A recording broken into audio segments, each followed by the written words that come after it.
মসজিদের ভিতরে যদি একটা যুবক ছেলে এই 14 বছর বয়স 18 বছর বয়স নামাজ পড়তে গেছে, 3/4 পড়া, গায়ে গেঞ্জি, মাথায় টুপি নেই, আপনারা রাগ করবেন না আদর করবেন?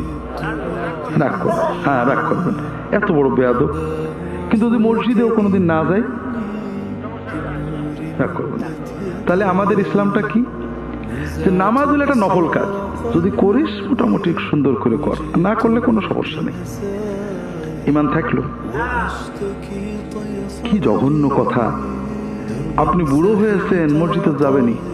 ওর মতো লাখ লাখ যুবক মসজিদে আসেনি, ও যে গেছে তো দৌড়াই দেওয়া দরকার ছিল যে বাবা মাশাআল্লাহ তুমি নামাজে এসো, খুব খুশি হয়েছি বাবা, তুমি একটা টুপি কিনে দেবো বাবা, পড়বা, বলা যেত না? ওর মতো ছেলে 2 রাকাত ফরজ নামাজ পড়ে যে সওয়াব পাবে, আমার মতো বুড়ো সারা রাত তাহাজ্জুদ পড়ে সেই সওয়াব পাবে না। কারণ ওর রক্ত ডাকছে অন্যায়, ও যে মসজিদ পর্যন্ত নামাজের টানে চলে আসছে, এটাই ওর জন্য যথেষ্ট।